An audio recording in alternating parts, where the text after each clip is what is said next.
Assalamualaikum warahmatullahi wabarakatuh. Perkenalkan, nama saya Indra Syahdan Daud, NPM 1921911111 dari Penjas 2C. Di sini saya akan menjelaskan atau memaparkan tentang materi keterampilan gerak. Saya akan menjelaskan beberapa poin, yaitu ada sekitar 3 poin dalam keterampilan gerak. Yang pertama ada pengertian keterampilan gerak, yang kedua ada klasifikasi keterampilan gerak, dan yang ketiga ada unsur-unsur gerak. Untuk poin yang pertama yaitu pengertian keterampilan gerak. Keterampilan gerak adalah perilaku gerak yang dilakukan seseorang timbul atau respon yang berasal dari diri sendiri atau dari lingkungan yang mengarah kepada seorang tersebut.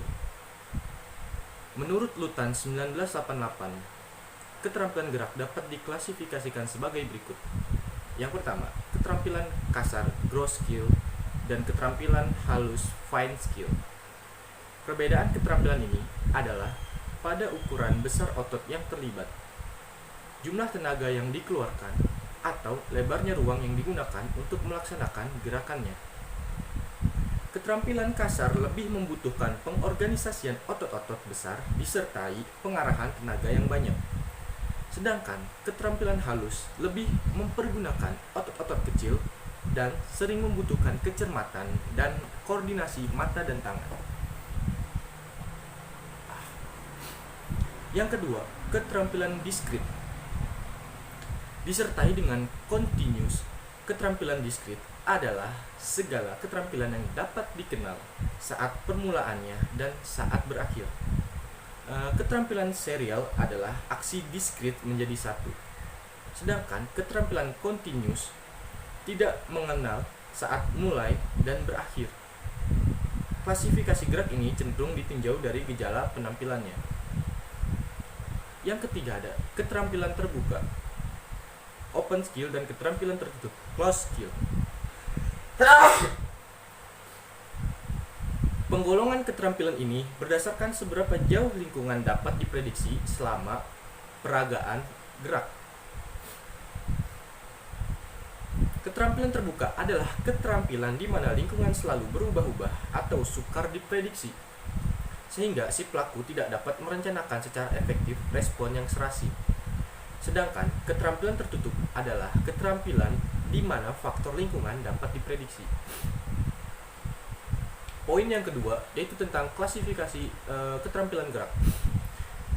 Pengklasifikasian keterampilan gerak bisa dibuat berdasarkan beberapa sudut pandang. Berikut beberapa klasifikasi, yaitu klasifikasi berdasarkan kecermatan gerak. Kecermatan gerakan bisa ditentukan antara lain oleh jenis otot-otot yang terlibat. Ada gerakan yang melibatkan otot-otot besar, ada yang melibatkan otot-otot halus.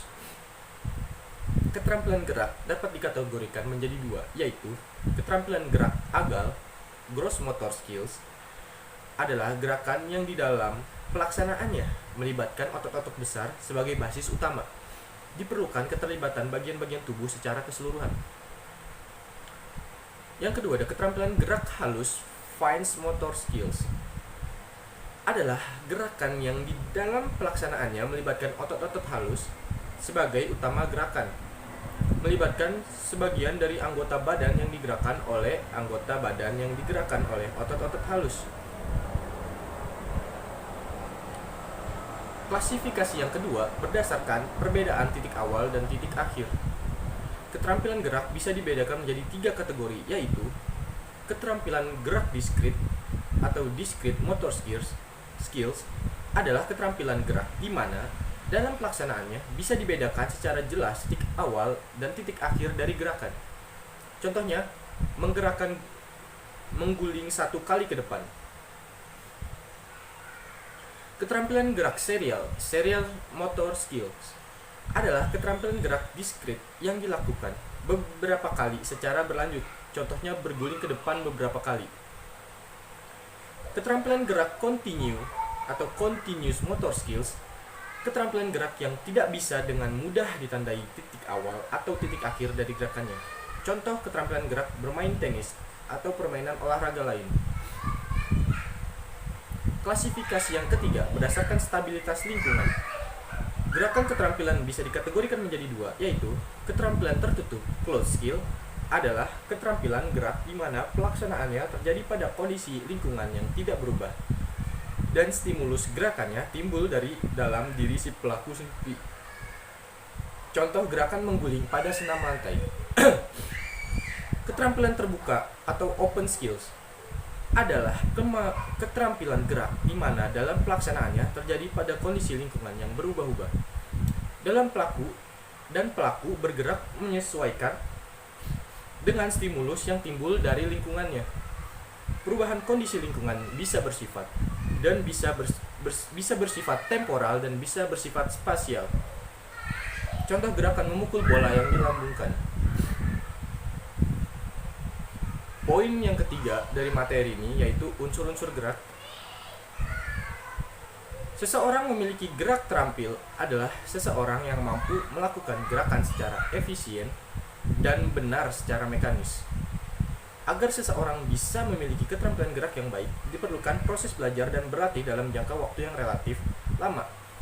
Untuk mencapai efisiensi gerakan diperlukan dukungan dari beberapa unsur kemampuan yang ada pada diri pelaku.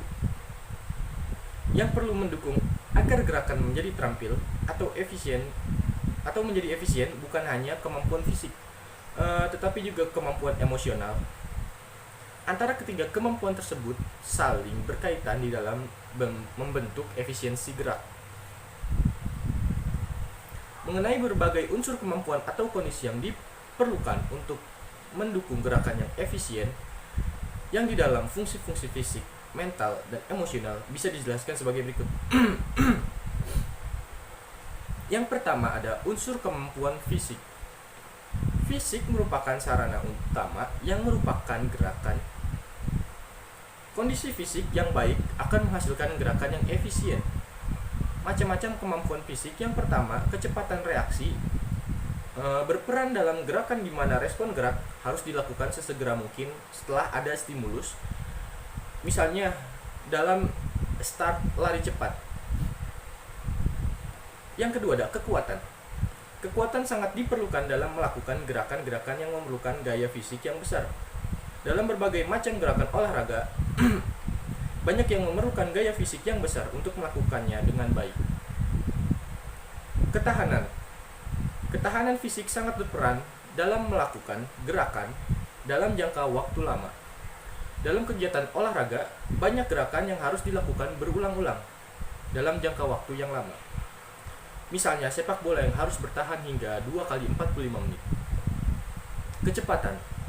Kecepatan gerak sangat diperlukan untuk menyelesaikan tugas gerak yang harus diselesaikan dalam waktu sesingkat-singkatnya. Fleksibilitas.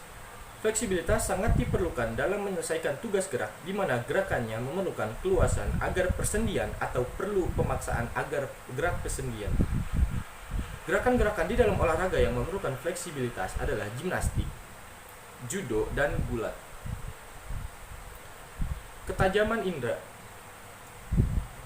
Ketajaman indera kinestetik yang merupakan fungsi untuk merasakan posisi dan gerak tubuh dapat sangat diperlukan dalam melakukan gerakan-gerakan yang mementingkan kebenaran bentuk gerakan. Misalnya loncat indah. Fungsi indera lain juga berperan dalam penyelesaian tugas gerak adalah indera peraba dan indera pendengar. Namun perannya tidak sebesar indera penglihat dan indera gerak. Setiap unsur kemampuan fisik di atas dalam memberikan dukungan pelaksanaan gerakan keterampilan tidak selalu sama besarnya untuk setiap macam gerakan. Perbedaan itu ditentukan oleh karakteristik gerakan yang dilakukan. Unsur kemampuan yang kedua ada unsur kemampuan mental. Mental ada pikiran. Jadi, kemampuan mental berarti kemampuan untuk berpikir. Dan kemampuan imajinasi. Kemampuan mental juga berpengaruh terhadap kemungkinan terciptanya gerakan yang efisien. Berikut adalah kemampuan yang diperlukan untuk mendukung terciptanya gerak. Yang pertama, kemampuan memahami gerakan yang akan dilakukan. Pemahaman mengenai keterampilan yang akan dilakukan diperlukan agar pelaku tahu apa yang harus dilakukan. Dengan memahami keterampilan yang harus dilakukan, maka otak bisa memberikan komando gerak sesuai dengan yang diinginkan kepada sistem penggerak tubuh. Kecepatan memahami stimulus. Kecepatan memahami stimulus dan kecepatan membuat keputusan sangat erat hubungannya. Kedua macam kemampuan ini penting dalam kaitannya dengan pemberian respon terhadap stimulus yang diterima. Apabila stimulus cepat dipahami, kemudian keputusan cepat dibuat, maka responnya juga bisa dengan cepat diberikan.